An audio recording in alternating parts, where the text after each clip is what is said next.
نحمده ونصلي ونسلم على رسوله النبي الأمين المكين الحنين الكريم الرؤوف الرحيم. أما بعد فأعوذ بالله من الشيطان الرجيم. بسم الله الرحمن الرحيم. وقال الله تبارك وتعالى: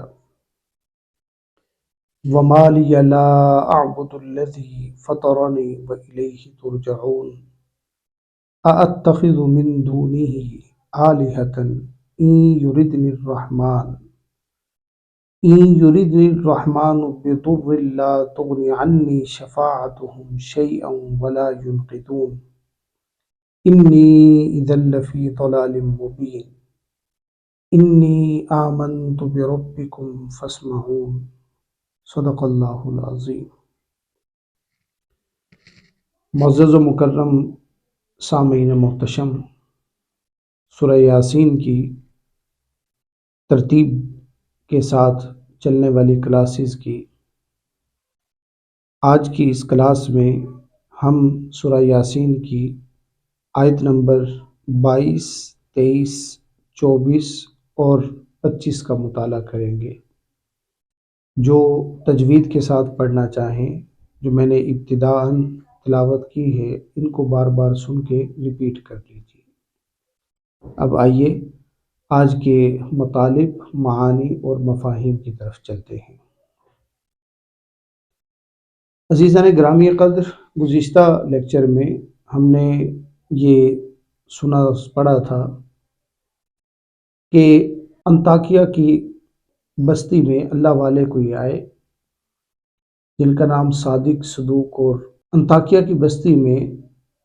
اللہ والے آئے جو حضرت عیسیٰ علیہ السلام کی طرف سے فرستادہ تھے، اور انہوں نے اللہ رب العزت کا پیغام لوگوں تک پہنچایا، لیکن بستی والوں نے ان کا انکار کیا، اور اللہ تعالیٰ نے ان کے ساتھ ایک اور نیک اور پارسا شخص کو ساتھ شامل کیا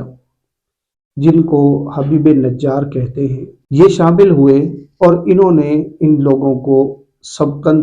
سمجھایا، ایک ایک کو الگ بٹھا کے سمجھایا کہ دیکھو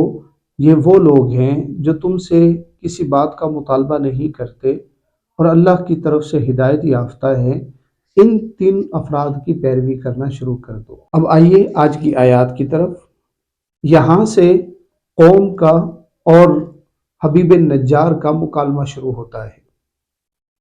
قوم والوں نے کہا کہ تم کب سے ان کے دین کے اوپر آ گئے ہو؟ تم تو اپنے کام سے کام رکھنے والے ہو.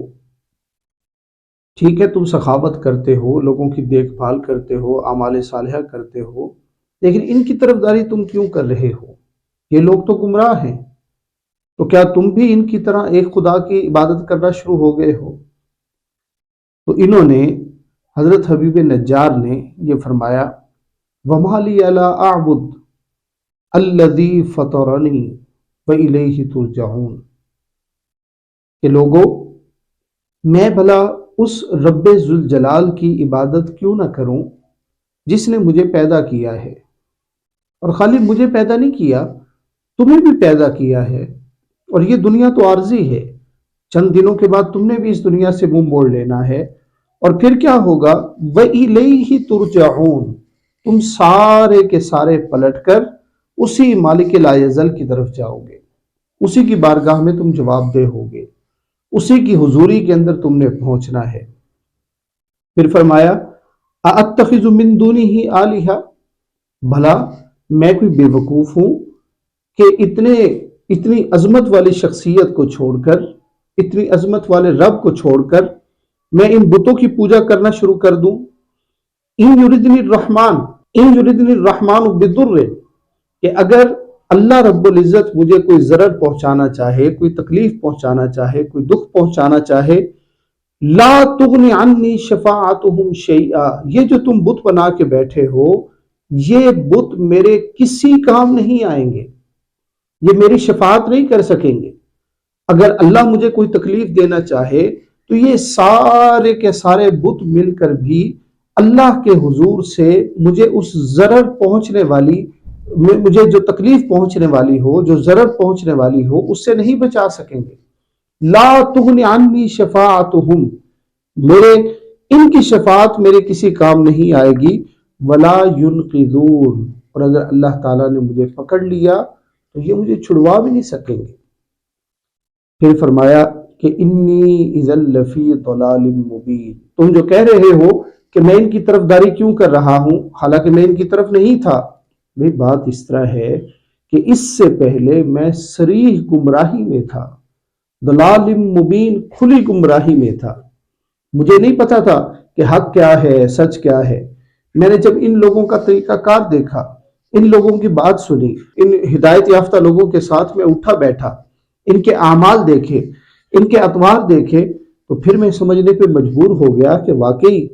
یہ کوئی بات جو کر رہے ہیں وہ حقیقت ہے، اس کے اندر وزن ہے کہ واقعتاً یہ سارے کے سارے بت کسی کام نہیں آتے، کوئی ذات اور ہے جو پورے کے پورے نظام کو چلا رہی ہے۔ تو اب اعلان کیا انہوں نے سب کے سامنے کھڑے ہو کے، مجمع عام تھا وہاں پہ کھڑے ہو کے اعلان کیا، انی آمنت بربکم،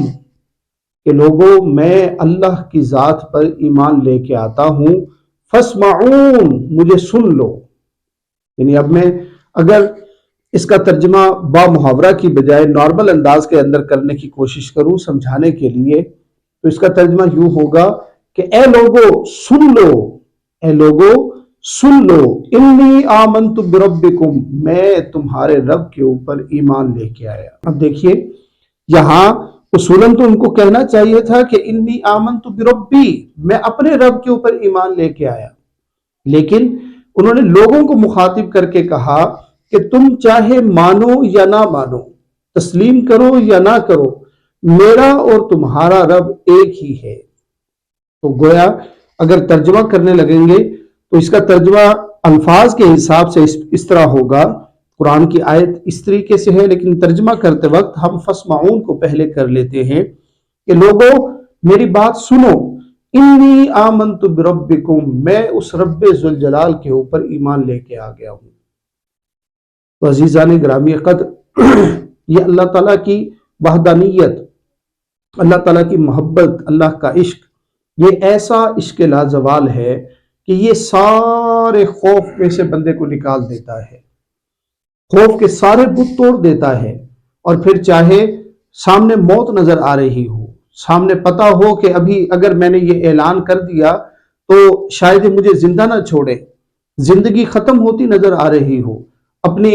موت بالکل اپنی آنکھوں کے سامنے بندہ دیکھ رہا ہو، لیکن جب محبت الہیہ غالب آ جائے تو پھر ہر شے پیچھے رہ جاتی ہے، پھر فقط ایک شے آگے کی طرف چلتی ہے، اور وہ اللہ کی محبت ہے، اللہ کی ذات کے اوپر ایمان ہے۔ عزیزان گرامی قدر، سورہ یاسین یہ ساری کی ساری اللہ رب العزت کی وحدانیت کی کمال دلیل ہے۔ آقا کریم علیہ الصلوۃ والتسلیم کو تسلی دینے کے الفاظ میں یہ بتایا جا رہا ہے کہ اے حبیب مکرم، آپ ان کی باتوں سے پریشان نہ ہو، دیکھیں آپ سے پہلی جانے والی قوموں میں لوگ کس طرح کی اذیتیں سہتے رہے ہیں۔ اللہ رب العزت ہمیں اپنے دین کی سمجھ نصیب فرمائے اور آقا کریم علیہ الصلوۃ والتسلیم کے عشق کی حلاوت عطا فرمائے۔ آمین بجاہ النبی الکریم۔ والسلام علیکم ورحمۃ اللہ وبرکاتہ۔